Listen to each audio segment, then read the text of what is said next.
Hey everyone, this is Charlie Shrem, and you're listening to Untold Stories. This is a show where we dive deep into the lives and personal histories of some of crypto's most influential leaders and find out how the crypto movement truly came to be. Let's dive in. This podcast is presented by Blockworks Group, the only blockchain event and media production company I trust. For exclusive content and events that provide insight into the crypto and blockchain space, visit them at blockworksgroup.io. I promise you won't be disappointed. Today is a fantastic day, and it has nothing to do with the podcast, actually. It's because today is National Donut Day, and I just had 2 awesome donuts, and so I'm a little hyped up on sugar. But the second reason why this is a fantastic day, and we're taking a little bit of a different approach here on Untold Stories. Usually on Untold Stories, we have guests and talk about some of the things that went on in the past of crypto to understand where we're going for the future. And we have guests, ranging from high-powered CEOs to people that you never knew even existed. Today, we're very fortunate to have our guest, Ben Mezrich, who I've been reading his book since I was a kid, like Bringing Down the House, and his most recent one before Bitcoin Billionaires, Ugly Americans, Busting Vegas. You guys have heard of his books frequently become movies.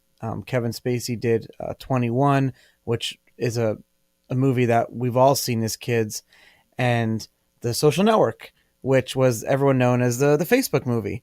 Ben, thank you so much for coming on the show. Hey, I'm thrilled to do this with you. So this is very cool for me because you are considered now a crypto historian. How does that feel? It's a new place for me. I come to this as an outsider, as you know, but it's awesome. Can I just say it's very cool that you are interviewing me? I don't think I've ever had a character I've written about interview me before. That's brilliant. It's the first time for everything. I really enjoyed. So for our listeners, check out Bitcoin Billionaires. It's the next book in the saga of the. Would you consider it a sequel of The Accidental Billionaires? Well, it's not technically a sequel to The Social Network, but it certainly starts where The Social Network ends, and it follows the Winklevoss twins from there. But I do think I'm kind of writing a Bitcoin trilogy or a Billions trilogy, which started with Facebook and now has moved into Bitcoin, and then it's going to move into wherever it goes next. But Sure. Yeah, I think it definitely follows from The Social Network if it's not a sequel.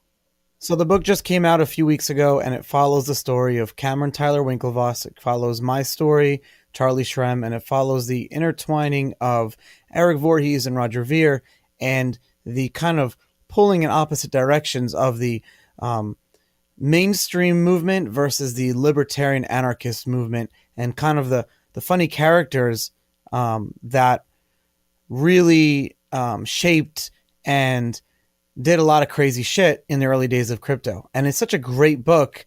And I read it, and usually, so I'll be honest with you, I don't like reading books that I'm in. I don't like listening to speeches that I've done. It creeps me out. I skimmed through Digital Gold, and I didn't really like it at all. I hope Nathaniel's not listening to this podcast, but I really enjoyed your book. I read it all in one day. I was texting you as I was reading it. I mean, it's incredible for me to hear it. Trying to capture someone like you, who is a complicated character, to say the That's least. an understatement. Yeah. It's incredible to hear afterwards, because I had no idea what you would think of the portrayal in the book. Nathaniel Popper is a wonderful journalist. He's a very different type of writer than me, and what I'm trying to do is sort of capture that moment in history and make it alive and like a movie. And I wanted to get you right, because in a lot of ways, you're a character that a lot of people can see themselves in, but also it tells the story of Bitcoin very vividly through your story, or the origins of Bitcoin. So I wanted to get you right, and it's incredible to hear that at least you liked it, which is good. Yeah, I feel like you did. In a larger sense, my wife was reading it, and she was like, no way that you dated a Bulgarian supermodel. She's like, I know that's like like crazy. But you did throw up on someone's shoes. So, excuse me. Yeah, so I definitely, that happened. I definitely threw up on my shoes, and I threw up on the bar, and I threw up on like at least 2 other pairs of shoes. I'll never remember it. And that whole story, and then going to their apartment and doing something stupid or saying something stupid to the girls that were there, and then basically them getting up and leaving. And I don't know why that actually, like what I said or what I did, but they're really all important because it shows how unprepared I was for the realities of the world that I was entering into. Right. Right. And it wasn't just about the social world. It was going into business meetings or really being taken seriously. And it wasn't just me. I feel like I was representing the larger crypto community at the time that really didn't know how to be big boys or big girls. Yeah, and that's one of the cool things about sort of the origins of crypto is the people who stumbled into it first were very young, like you, or were people who came from different worlds and found each other on the internet. It was online, right? And even whoever had access to these crypto boards or the places that you saw it first were not, businessmen in suits, right? It wasn't people who were building companies already or were on Wall Street. It was people, like you. We talk about you being in your mother's basement because, it's a great starting place. But that's really what it was like, right? I mean, you stumbled into this really young. Mostly by accident, luck, right place at the right time. Right. And I mean, that to me is one of the fascinating things about Bitcoin. And then you juxtapose that on the Winklevoss twins, who come from a very different world. They come from a billionaire family. They're men of Harvard. They come out of this crazy conflict with Mark Zuckerberg, and they come into Bitcoin at a very different point than where you came into Bitcoin. And I think that juxtaposition of their world and your world, it leads to real good drama. I have to say that I didn't know the severity of the whole thing with them and Mark until I read Bitcoin Billionaires, because the social network, and I guess because it was so ongoing and a lot of the information didn't come out until later on.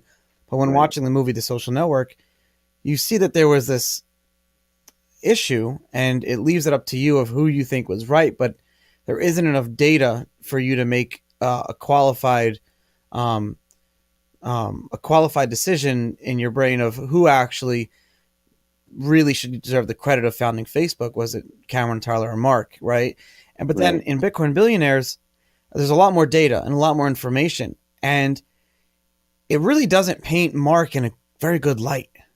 No, he comes off very bad. So these instant messages came out after The Social Network, in which it's very clear that at the least Mark led them on, lied to them, and then there's the famous quote where he planned to fuck them in the ear.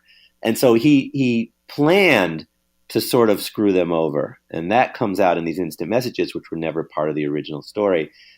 There's no question that Mark built Facebook. I mean, the Winklevoss twins were, did something. Mark worked for them for a little while and then went off and built Facebook. And Mark is the genius behind, the development of Facebook. But at the very beginning, he worked with the twins. He listened to their ideas, and then he strategically screwed them over by not letting them know what he was really doing, and then launching Facebook without telling them in a way that they could never catch up. The key word there is intent. Right. I feel like there was intent. I think there was, but in a legal battle, who knows who wins that story? I mean, there's no question that Mark's, the line from the movie, if you would have built Facebook, you would have built Facebook. That's definitely clear. But, what do they deserve? What should they have ended up with? It's a muddier question. They did end up with $65 million, which they took in stock instead of cash. That was a very smart move. Right. To the dismay of their lawyers, who they ended up having a lawsuit with their own lawyers because their lawyers were back channeling with Facebook, trying to get them not to take the cash, or at least that's from their because the lawyers wanted the cash too. Right. They wanted cash. They wanted their piece. So it ended up being the lawyers got their cash up front. And the twins took theirs in stock, and then the twin stock ended up being worth many hundreds of millions of dollars when Facebook IPO'd. So they did well, But there's no question that Zuckerberg's intent was not great. And so as they're coming out of this is when I first met them. And I feel like if I had known this, I would have been a lot more sensitive to them in their emotions, because they're brilliant, you know, and I've told them they're very smart people, Right. Both of them, and they both have different strengths in different places, but they let their emotions get in the way of their own judgment, and it makes them do things that us rationally maybe would or wouldn't do, and that could be for better or for worse. But my mistake is and was not taking them seriously enough and not listening to them, because you have to understand, I think like months before I met them, I had seen the movie. And so my whole portrayal of them was Arnie Hammer. Right. And so when I'm meeting them, I'm thinking them as dumb money. I'm thinking that they're just guys who have a bunch of money off this Facebook lawsuit, and they're going to put money into BitInstant, my company, and I'm starstruck. Yeah, they're celebrities, but you know, you take celebrities seriously for like 5 minutes and then you move on, but you don't hold them in super high regard. Right. If I had a better and actually done my due diligence, if I had a better, then I would have listened to them. So the times where they said, Charlie, you need to replace yourself as CEO. This company's getting too big for you. Or when they had wanted me to go to training of how to, they sent me to like training of how to be like a speaker. I would have taken that a lot more seriously. And that's my mistake. I'll live with that. Right. But, part of the characterization, and I take credit for this, and in Bitcoin Billionaires, I think I make it pretty clear that I think I got the Winklevoss twins wrong when I wrote Accidental Billionaires. And then when Aaron Sorkin turned it into The Social Network, and Armie Hammer, who, by the way, is a brilliant actor and played that part incredibly well. He really did. But it was based on my telling of who they were. And I saw them as that when I first met them. I met them in a hotel room in New York. They walk in, they're like something out of Greek mythology. They don't look like normal people. And you immediately flash back to all the 80s movies. And I put the line in there, they look like the guys in the skeleton costumes chasing the Karate Kid around the gym. Because to me, that's how they immediately appeared. So in the story, they're the alpha jocks going up against the nerd, Zuckerberg. And so they come off one note, they come off as these guys. And so to be fair, it wasn't just you, but every article written about them, every piece done over the next few years pretty much made fun of them. They were the big rowers, and they were not ever taken seriously until they got into Bitcoin. So, you weren't the only one who read them that way. They're easy to judge when they walk into the room. Unless you actually listen to them, it's easy to judge them based on how they look. Will there be another movie? Yeah, this will be a movie for sure. And there's already discussion about who would play you. Who's going to play me? I have some ideas. What do you think? Who would you want? Shia LaBeouf. Shia LaBeouf would be awesome. He's still out there. I haven't seen him. I don't know, but I feel like he looks a little bit like me. That's Jonah Hill. Jonah Hill. He's been so good in everything. Jonah Hill would be fantastic playing me. Yeah, don't you think he'd win an Oscar? And we look alike. Oscar playing you, I think. But who? He would win an Oscar playing you, Jonah Hill. Oh man, That would be great. I need tickets to that. No, you're going to be at the premiere. Everything's going to. When you and the twins are going to be sitting next to each other. So. And I think the relationship between me and I hope, and if they're listening to this, I hope they agree that I think the relationship with Cameron and Tyler will get better over time. Just like I hope that the relationship between my parents gets better over time. Well, that's an intense thing, and I know you're interviewing me, but for me, the story about you and your family. No, this is untold stories. Come at me. Okay, good. The story of you and your family, and I have to tell you, when my mom read the book, you were her. She felt so much for you because she grew up in Brooklyn, Orthodox Jewish community, as did my dad. But what you grew up with was much harsher. I mean, you lived in a world, the Syrian Jewish community. From what you described it to me. With the edict, the idea that you could be excommunicated, right, for dating outside your world. It's really intense where you came from, and it's one of the most poignant parts, I think, in the book is how your family life is destroyed. Not just because you got in trouble, but because of you wanted to live a bigger life. I guess I don't know how best to describe that, but just dating. It wasn't just Bitcoin. It was so much more, right? It was everything. It was wanting to even just question and think for myself. It was it was some basic things like I couldn't even apply to schools outside of where there are major Jewish communities. So I was thinking about going to schools in like Texas, colleges. First of all, the concept of going to college wasn't big back then. It is more now. I say back then, like 2004, 2005, but just going to a college outside of a major Jewish community my parents said no way. And they held all the cards because I had to live under their thumb because of money. And so from a very young age, my goal was to become financially independent. And when that happens, I will be able to finally do what I want. But at the same time, when that did happen, it made it worse. And so it's interesting that you bring that up with the community. And because I'm already out, I can talk about it. And there's good and bad in that community. But it's funny that nowadays, when you Google like the Syrian Jewish community, the SY community, there's only one real article, and that was a New York Times article written in like 2001. Right. And that's the only, and that was a very long form, huge article. It was a New York Times like Sunday, and it's called the title of the article is the SY Empire. Right. And it revealed a lot. And it was able to reveal a lot because the primary source of that article was the exiled son of the chief rabbi of the community.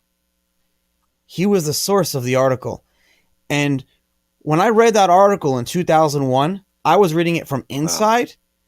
And everyone in my community was like, yeah, this article's so bad. It's all lies. And Kassin, whatever his name is, Saul Kassin, is terrible. I can't believe he would say these things. So the New York Times of all people, and we should ostracize him even more and sue him. All these different things. The community was like an uproar. Like that article was banned from schools, synagogues. It was like banned. Like you couldn't even have it in the house. And when I read the article of the SY Empire, I'm reading it and I'm saying, shit, this stuff is true. And this is true. And like, I'm reading it and I'm saying to myself, this is crazy. And I didn't want to, I'll be honest with you. I didn't want to leave the community. My intention was never to leave. My intention was never to have bad relationships with people. My intention was to live the life that I just wanted to live, which is the life that everyone wants to live. You just want to live your own life, right? And now it's interesting because I have a lot of friends that I grew up with that I lost for years. Like these were kids that I was best friends with from the age of 5, my whole life. And I lost them all when I turned 20 or 21. And now some of them are coming back. And there was one friend in particular who was one of my best friends, and he lives in LA now. So he's like kind of out of the community. And when I was on that trip a few weeks ago, we reconnected. And I'll tell you something, we spent like 3 days together, and it was like we were never apart. Like we went back to the way it was. And it was really, that changed a lot for me because I go to therapy for this stuff. And I see therapists twice a week about this, and I deal with PTSD from coming out of prison and everything. But that hanging out with that friend was such a pivotal moment and a life-changing moment for me, but mostly for Courtney because she has such a negative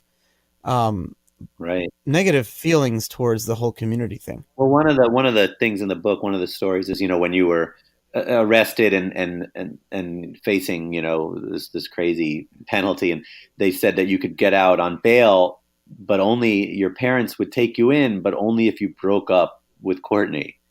And it was kind of this crazy moment where you had to, I guess, pretend, right?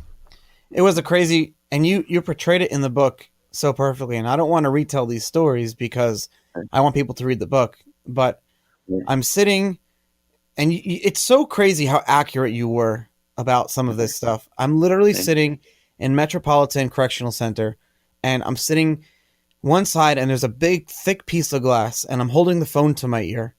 And it's like my first day after being in solitary from being arrested. And my attorney, Keith Rosenblum, I remember he told me, okay, I was like thinking that so I'm in there and I'm talking to the guards and I'm saying to the guards, like, yeah, what's my bail going to be? They're like, oh, it'll be $100,000. And I'm like, can I just write a check?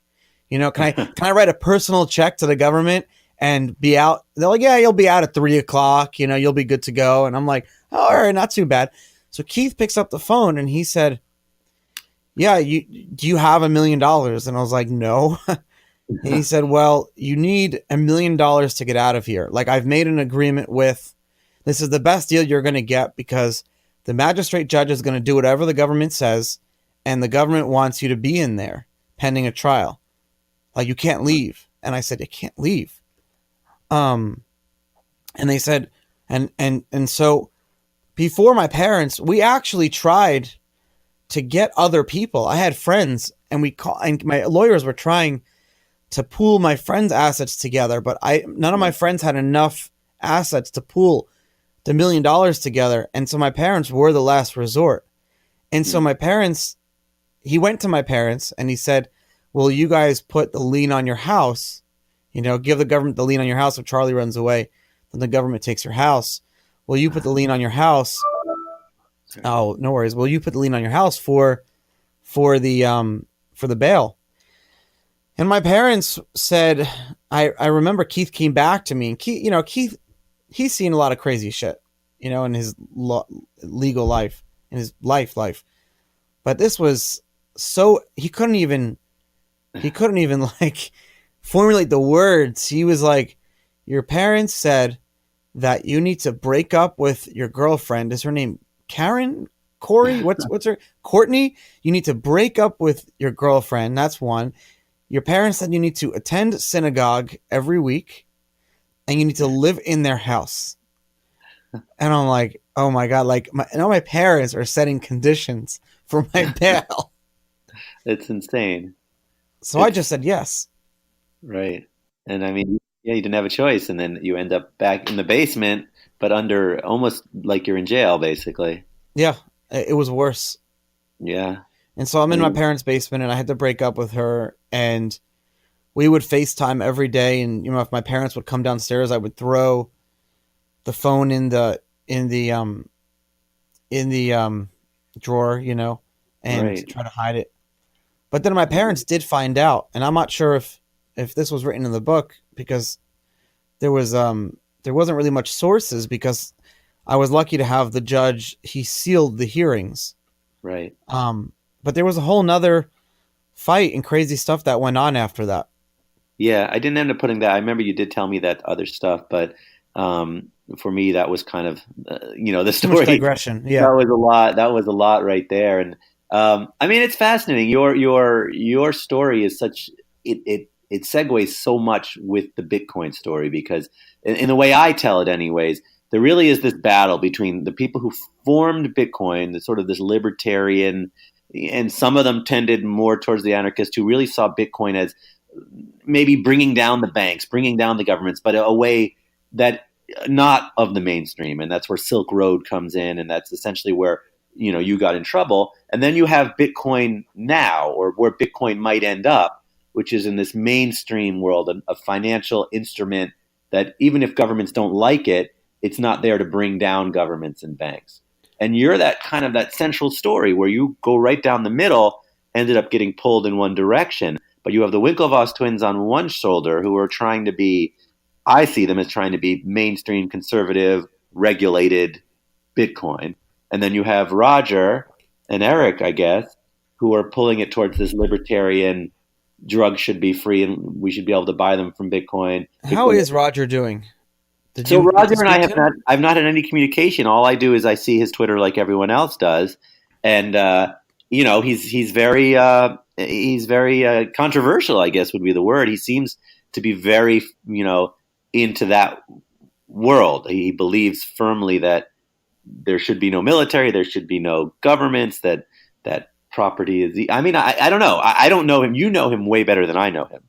A documentarian reached out to me a month ago asking if I can participate in a documentary about Roger. Wow. And I emailed him back, and I emailed him the same thing that I emailed you. Yeah. I said, you need to get Roger's permission, Right. before I come on and speak, about him. And it just didn't work. And then so Roger messaged me, and Roger said, let's jump on a call. But I got the feeling that it wouldn't have worked out. Yeah. And I'm really tired, and I didn't want another documentary crew coming to Florida right now. Around after 60 Minutes, probably. That was crazy. Which was fantastic. I mean, that's the level of press that you should be getting, and it was incredible. And so I did speak to Roger. Obviously, you helped me with that. And speaking to him, he's very charismatic. He's very smart. Very interesting guy, and I think one of the great Bitcoin stories. My question to you is, in the world now of Bitcoin, how do people perceive? Is it still very dominated by this sort of libertarian feel, or has it shifted a lot more? Okay, so it's a very good question. The libertarian anarchist world has shifted into Bitcoin maximalism. And the libertarian anarchist early crypto people, or then you have myself and Eric who are more pragmatic. So I think Eric and I are similar in a way where we're capitalists. We're capitalists, and the capitalism is a fundamental libertarian or anarchist like tenement. And so in order to be capitalist, you should have the freedom to do whatever you want, morally, of course, and ethically to make money. And that means working with shitcoins if you want to, Right. whatever you want, and that's my right. That's my freedom. I should have the right to do whatever I want in terms of business. But then there's some of the earlier libertarian type people who are very defensive of Bitcoin at first are more Bitcoin maximalists. And then you have the mainstream media world. What do you mean by maximalist? You mean like they're very against everything that's not Bitcoin, and they're very against everyone that's not Bitcoin. I get it. Right. And that's their right. If you want to be a Bitcoin maximalist, all the power to you. There's no reason that you shouldn't be able to decide and do whatever you want to do. But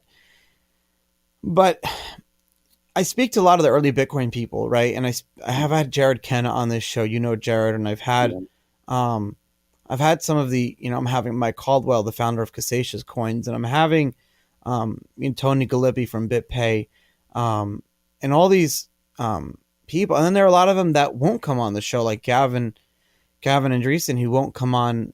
Sorry, Gavin Anderson, he won't come on the show because for the reason I'll tell you is burnout. And Jared feels it. I feel it a lot too, because the space has gotten so different. And I hate to come back up with this again, because we've covered this topic on the show a few times, but the whole us versus them mentality has disappeared.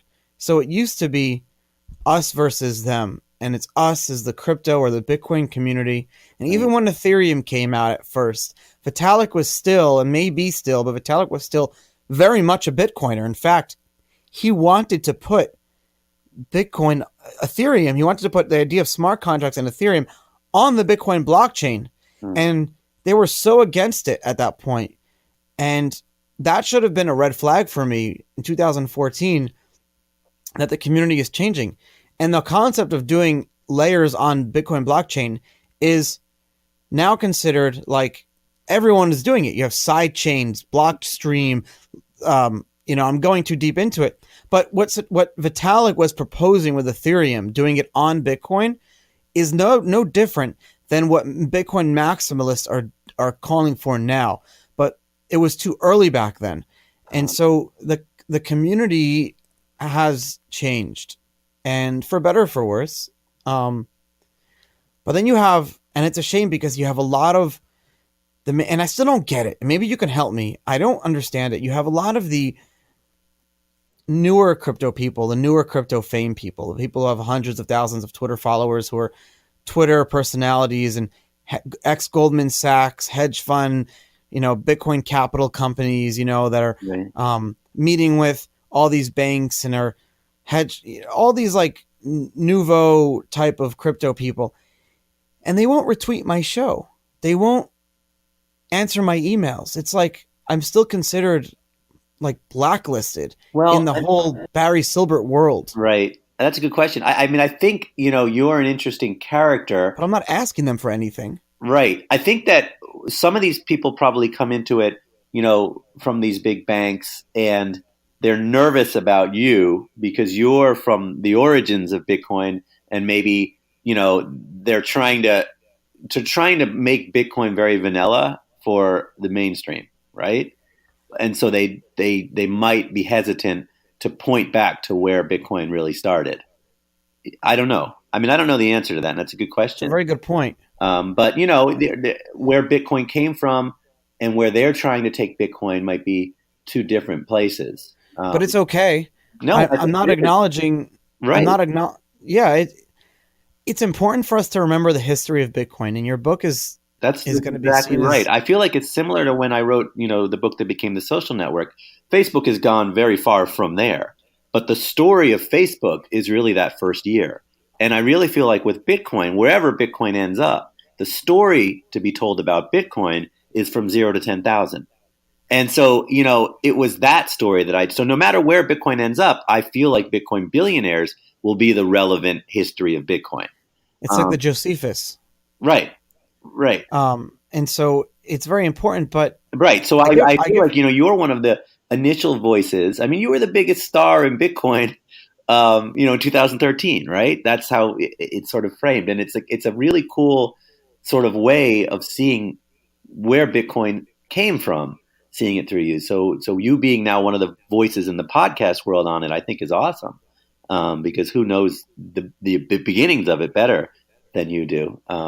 But I mean, it's interesting to see where Bitcoin is going to go. It's interesting how you talk about, some of the people like you, get this whole us versus thing. Well, for Bitcoin to succeed, it does have to become vanilla, I think, to some extent. It has to shy away or shed away from the libertarian philosophy. And that's okay. That's totally fine with me. I'm not trying to keep Bitcoin, and I'm sure most people aren't. There are a few fringe people, but we understand that there's a word, and it's called evolution, and things evolve and change, and that's okay as long as the core principles of Bitcoin remain, and its technology doesn't change. But this is why I also find what Eric Voorhees is doing is fascinating, because he's building his company in America, right?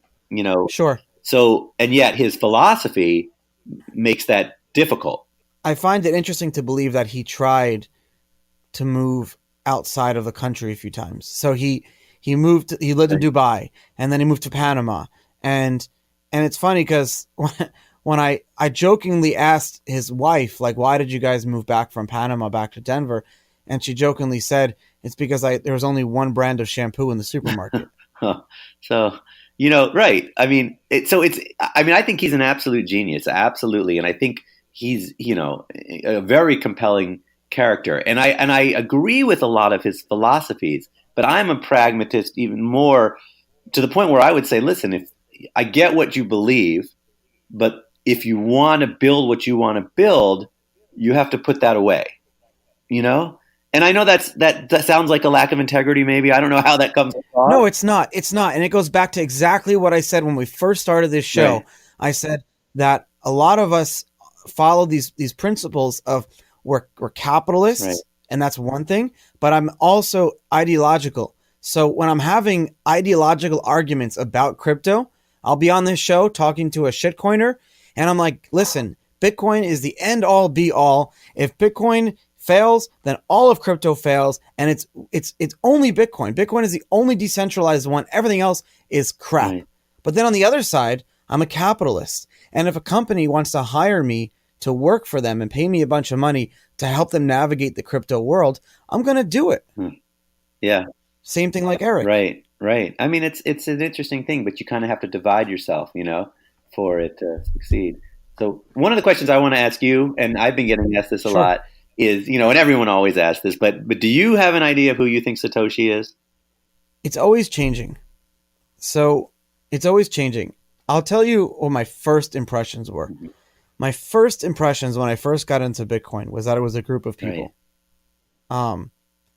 And that's what I thought for a while. But now there's kind of this conspiracy theory, and I don't know if I believe the theory, but I kind of understand, and the theory makes sense. I'll tell you what it is. There's this theory that Satoshi is actually this brilliant mathematician slash like drug kingpin, arms trafficker, CIA informer, asset type guy.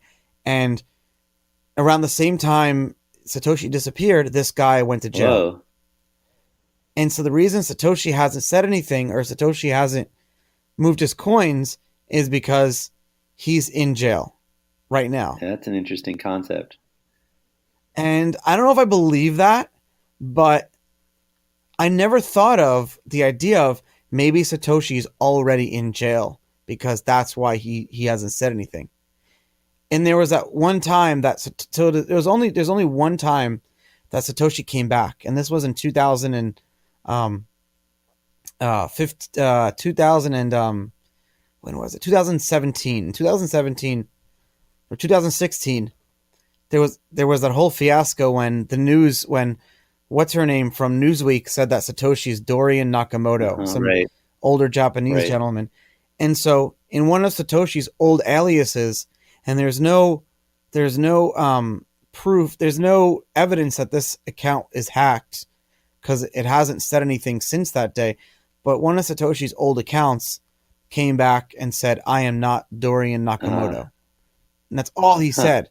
And so it's very possible that Satoshi, who's in jail, cares enough to preserve the image of Satoshi as this mystical figure, but also doesn't want everyone to, but also his ego doesn't want people to believe that Satoshi is this guy, this other guy in Japan, in California. And one question: if Satoshi came forward, does he face like the possibility of being arrested for something involved in creating Bitcoin? Maybe not in the United States, but Satoshi would always be walking around with his head looking behind his, looking over his shoulder, especially in other countries, and then maybe in the United States down the road, because he did create another currency, and that's like treasonous, right? Right.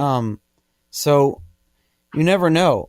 And the thing is, I'll be honest with you, if Satoshi never disappeared, we wouldn't even be talking about it. You would never even written a book about it. We'd be living in an alternate universe, because the fact that there is no Satoshi is the whole point of Bitcoin. Bitcoin is no centralized authority, and it's not just the technological ability to change Bitcoin that's important, but when you have a centralized authority where people look up to, like as a leader, then they'll do whatever he says. That's why you can say whatever you want about Ethereum, but because Vitalik is the leader, no matter what happens, if Vitalik says something, it's going to happen. 100%. That's the way it works. So Bitcoin there needs to be no Satoshi, at least for a while. There needs to be no Satoshi for Bitcoin to really exist. But what other questions and what other feedback are you getting from the book so far? You've been doing a whole book tour. Doing a lot of publicity. I mean, in general, the reception has been very positive, and people, and it's just finding its way now, into the crypto world, but overall, it's got a lot of people who didn't know anything about Bitcoin to buy Bitcoin, which I guess is a good thing for the general community. I think a lot of people, are very intrigued by the relationship of you and the twins. I don't know. There's been tons of sort of basic questions about whether Bitcoin can ever be a form of currency. I think that the talk now is more that it's like gold, that it's more of a store of value than it is a useful currency. Would you agree with that? Well, it's hard because the volatility and it makes it very hard to see anybody using it for real. Yes, and that's kind of an issue, although a lot of people in the maximalism world don't believe that that's an issue. So they see Bitcoin as this digital gold store of value. But something just doesn't become a digital gold store of value just because we say it does. it becomes it over time after enough people are using it, spending it, and saving it. Eventually down the road it becomes, and you can't skip those steps. Yeah. It's a trifecta. If you don't have if you don't have a mechanism of payment, and it's not a unit of account, and you can't be a store of value. It's like 1 + 1 = 2. You can't have 2 without the 1 + the 1. And so, Bitcoin is still and will be a very good medium of exchange for moving large amounts of money very quickly and cheaply and securely. Right. And it's like moving gold. So just like if you want to buy and sell gold and transact with gold, there's still some issues with it, but at the end of the day, you can still do it. And that's where they see Bitcoin being used as that. And the other big story, that came out just as I was on book tour, of course, is that Facebook is looking at doing a cryptocurrency. And now they met with Cameron and Tyler. Right. And that became a big part of it because as I've said, and I say it in the book, and I don't want to give it away, but the book actually foretells that happening. I've always seen it as personal, that there's no way Mark Zuckerberg is suddenly looking at crypto and not thinking in the back of his mind about the Winklevoss twins because they were there before him and, they've been known as the Bitcoin billionaires and all that. So a lot of people are asking, well, what will that do to Bitcoin? Is that a Bitcoin killer or does that prop the whole market up? And I think you could look at it both ways. It'll be both. It'll be beneficial and negative. I don't think it'll be negative. Bitcoin doesn't really have down to go. Bitcoin was just down at the bottom at 3,000. It was, went from 20,000 to 3,000. That was a huge blow.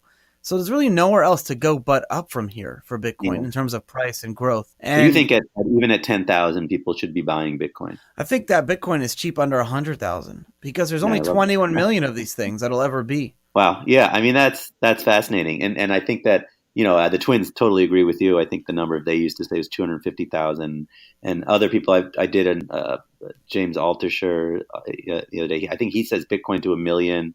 Yeah, but James Altucher doesn't even know anything about Bitcoin. He says that to sell products. He's fascinating. But anyways, yeah. So I think that's an interesting point. But when Facebook does launch it there's a lot of questions to that. I mean, they are such a dominant monopoly in the world as it is. If they have a form of money, it's a scary proposition. True story. And so that's something I've been talking about a lot in the interviews. I think there are old world journalists, and it's a generational thing, who will not get away from the idea that this is some sort of scheme or scam or manipulation. I don't get that from newer people. Tech journalists, people like that, they don't say that, at least. I mean, they might have issues with Bitcoin, but the idea that it's like a scam, that only comes from sort of, an older type of journalist. I feel like that largely went away. And going through the litigation with them over the past 9 months, did you foresee that happening in any way? The litigation being what? With me and them?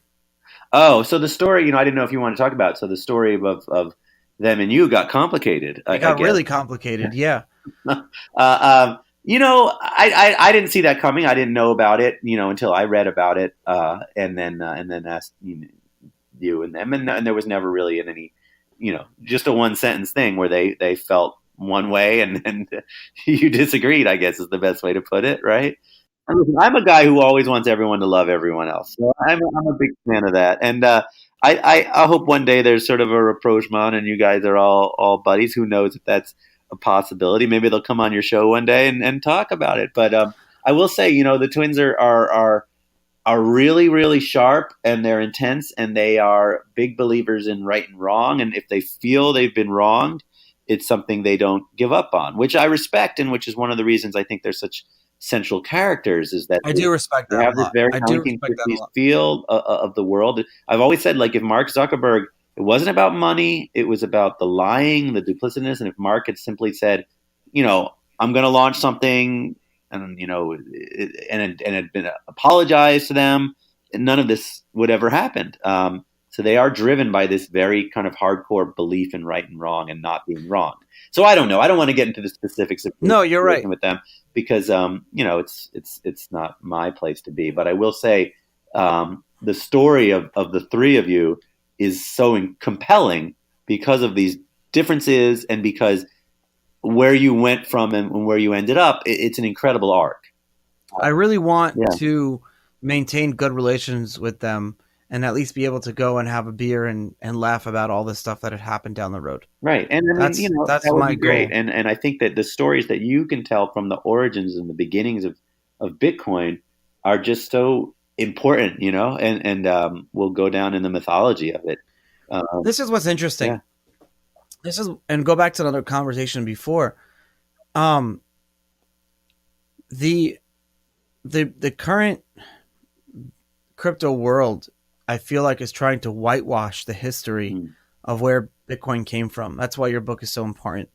And I'm getting whitewashed over whatever. And in the, in a lot of the, and that's okay, whatever. In the current, like, people that are running companies and CEOs and stuff, but so is theirs. Yeah. Like how they are very integral to the early days of Bitcoin, because until they got involved, no one took Bitcoin seriously. Right.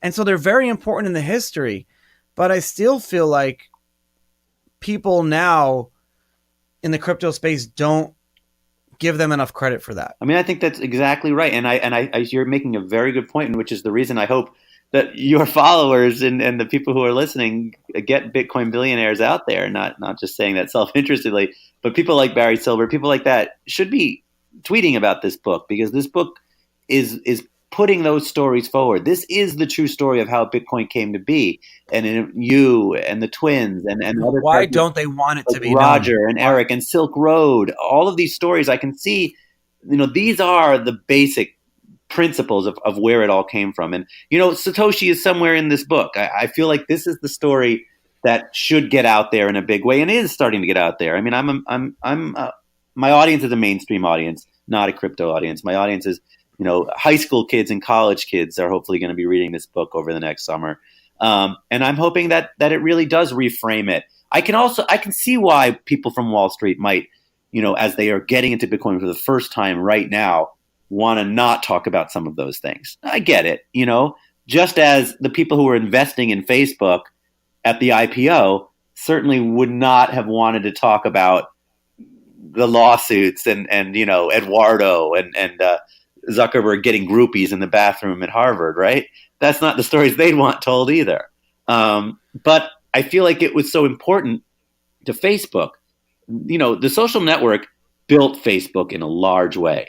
The reason he was on Time magazine, cover of Time, and the reason Zuckerberg was on Saturday Night Live was because of the social network. And similarly, if Bitcoin is going to change the world, a book like my book or the origin story of Bitcoin, that mythology is what gets you to a large movie and gets you to, everyone. Mainstream. Right. It gets you to the grandmothers living in the Midwest understanding what Bitcoin is. It's not when a Bitcoin movie comes out, your book is going to be that movie. And that's the goal. And I think this book, it's really getting a lot of attention right now, but it's going to grow. And hopefully the crypto community realizes the importance of these stories, of your story, the Winklevoss stories. As much as they want to see Bitcoin somewhere, they need to know that these stories are the ones that are going to sell it, and that are going to build it. It's the origins of it. It's like the Avengers. It's like the Marvel universe is built off of those movies, and then you can go off in all the different directions of all each character. But that basic story is the thing that sells it and makes it big. How is writing this book different than writing some of your other books? Well, I mean, I will say, every book is dramatically different, because the way I write my books is, as you know personally, is I first reach out to the people in it and I try and sit down with them and then get them to just tell me stories. And I don't yet know where those stories are going to fit in until I hear their stories. And then I try and build an outline, create these arcs using the stories. So for this book, first of all, I didn't know anything about Bitcoin. I had never had any interest in writing about Bitcoin. Over the past few years, I've gotten so many pitches and so many emails, people saying, you should write about Bitcoin. And I was like, one of them may have been mine. I mean, it's maybe, I don't know. I should look back through. But a lot of people would pitch me. And every time I said, you know what, I don't know anything about it. The word blockchain is the worst word ever invented. It makes my eyes glaze over. It's horrible. And the math and computers. It literally sounds so dry. Right. I can't. And, I can't do that. But then when I saw that it was the Winklevoss twins were the first billionaires, and I had already written about them, and then it segued into your story, and I was like, well, there's another compelling drama here. In a lot of ways, you make the whole story work. Because it's really it's their story and how they became billionaires in this world, but it intersects with your story and your arc, which is both a cautionary tale, but also brings out that other side of the Bitcoin story, the libertarians and all of that. It really works in such a dramatic way. So for this story, I mean, I was blown away by it. It took a few months of really digging to get to everybody, and then the writing. I don't know. I love it. I feel like it's perfect for me to write because it captures both. I like to write about young people who are brilliant, who don't follow the rules, who kind of break with the establishment. But it also has that kind of that the Winklevoss twins. It has something that anchors it in a sort of celebrities who are larger than life, who are almost have a mythic quality to them. Like I say, they're like Greek gods in a lot of ways. Mirror twins. So it had so many elements to it. But it was also a matter of picking the small story out of the big story. I don't like to tell just a vast story of Bitcoin. My goal was to tell this story of the twins and you and where it goes. And I think that. What's your favorite one? My favorite book? Your favorite in story? This story?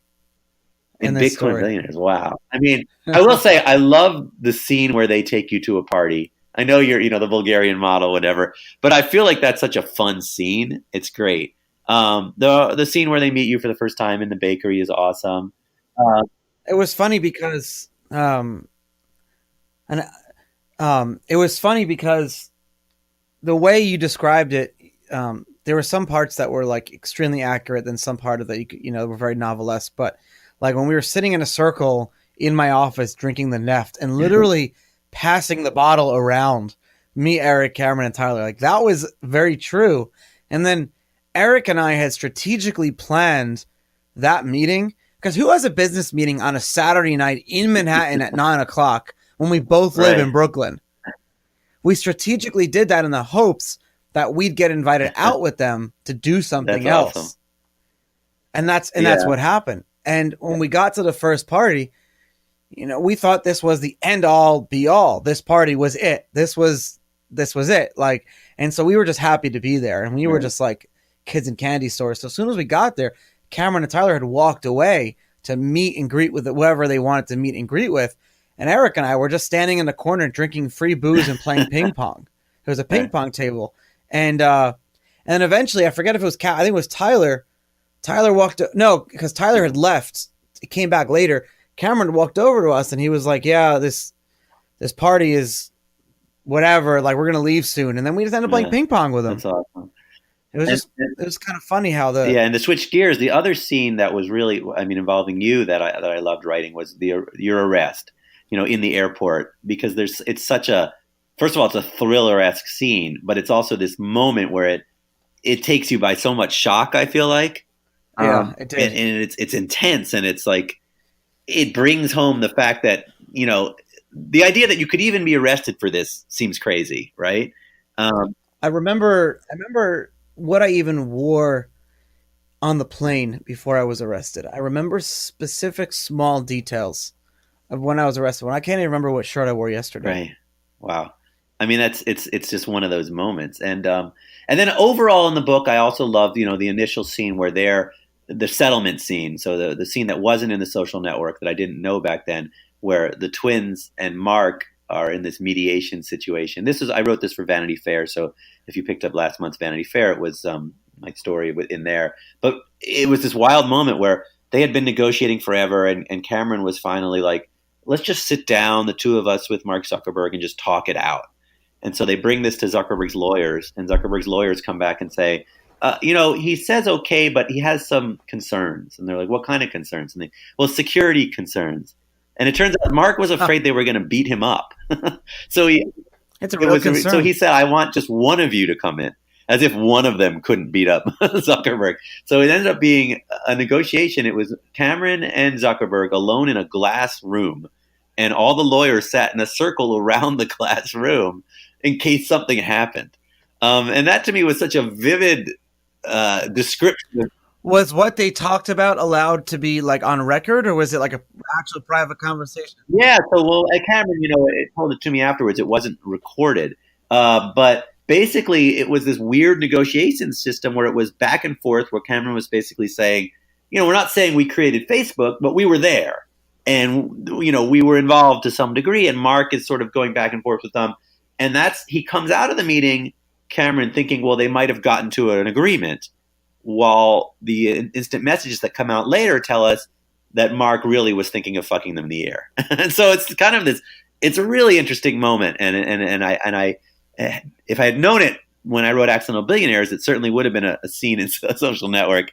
But it's this, and it's the beginning of this story, because it's from there that we get to them going to Ibiza and finding Bitcoin. Will you write a third book on this? I mean, I would love to.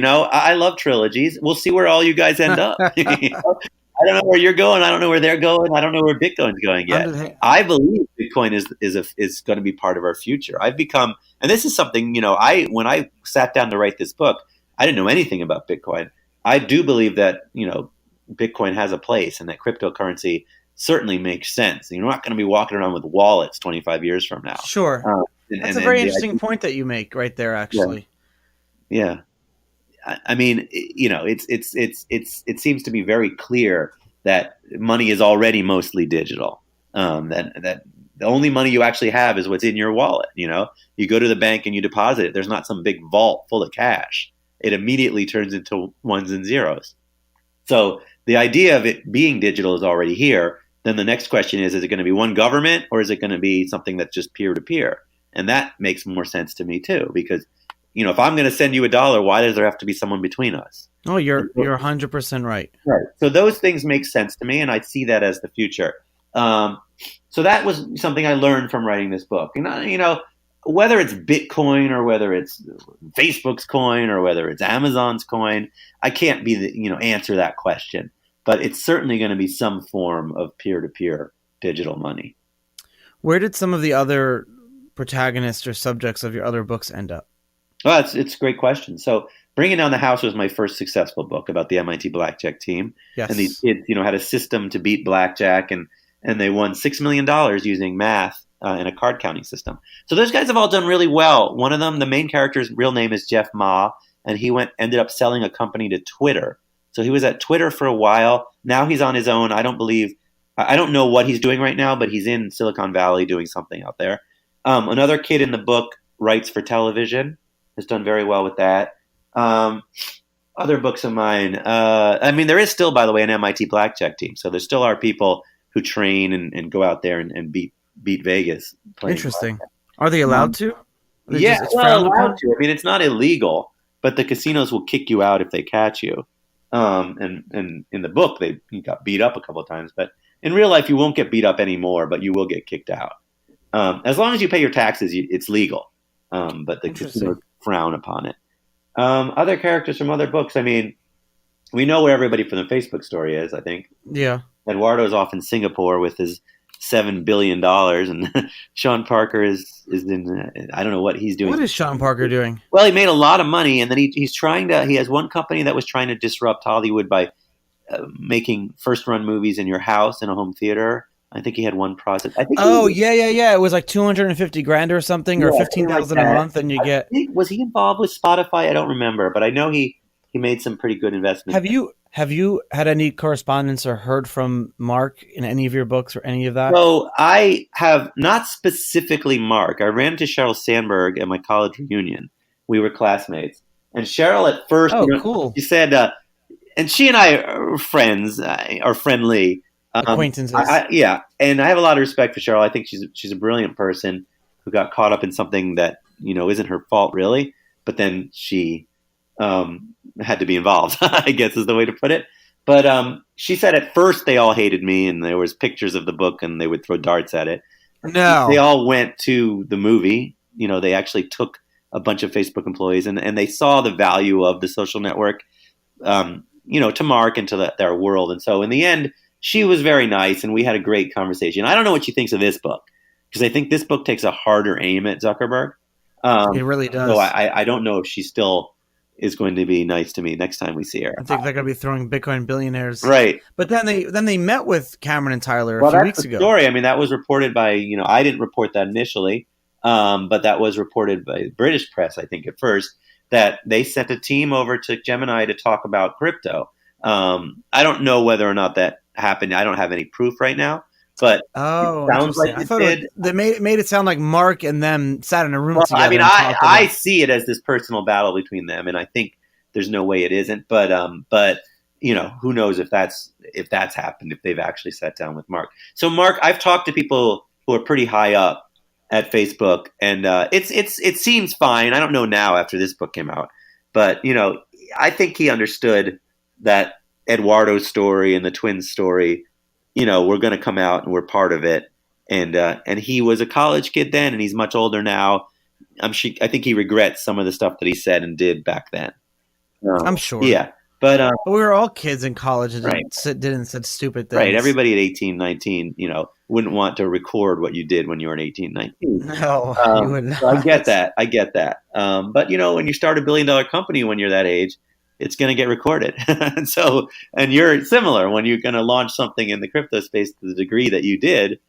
Unfortunately, the things you did when you were 19 become part of history. So it's interesting. But what's next for you? Yeah, I don't know my next book. I'm looking for my next story. So maybe one of your listeners has my next story. It's always this process of sort of looking through all the different pitches and ideas. And I need something big. Bitcoin is so big that it has to be. But I think I'm going to be running around with this book for a while. I have a feeling. You keep setting high standards for yourself. It's tough. You write a book and then you want to top it each time. I do think this story is one that I will be walking around with for a while because it's really just coming out now and it's summer. But this is also a big college book. So I see the fall as being a big time for this book. So I have a feeling I'll be talking about this book for a little while. But I'm looking. My eyes are open. If Satoshi wants to come to me, I'm there. Well, I think now, especially with this book, I mean, it was good. It was with Bringing Down the House and Busting Vegas, but with then the Facebook book really put you on the map. But I think now people are saying, I have a crazy story, and Ben is the only one who could tell it. Oh, I like to hear that. And I've also been called the billionaire's best friend. So I get a lot of calls in that realm. I mean, I'm always looking for great, exciting stories and people who are brilliant, who do something different and crazy, and it kind of changes the world. So that's what I'm always looking for, and I'm open to it. Yeah. Well, in a few weeks, I'm going to be driving up to Maine to spend a few months over the summer. So when I drive through New England, I'll give you a shout. Fantastic. Absolutely do. And I'd love to take you out to dinner here in Boston. As I think you're a fascinating character, and I was, I have to meet your mother. And you have to meet my mother. She would love you. And I want to say I'm so appreciative that you opened up to me, for this book and told me things that I know were personal and intense. And I hope a lot of people read this book and get to know you, things that you may like and things that you may not like them reading. But I think overall, it's a really empathetic and compelling story. So I hope people read it, and I do hope it becomes, the people in the crypto realm do tweet about it, because they should.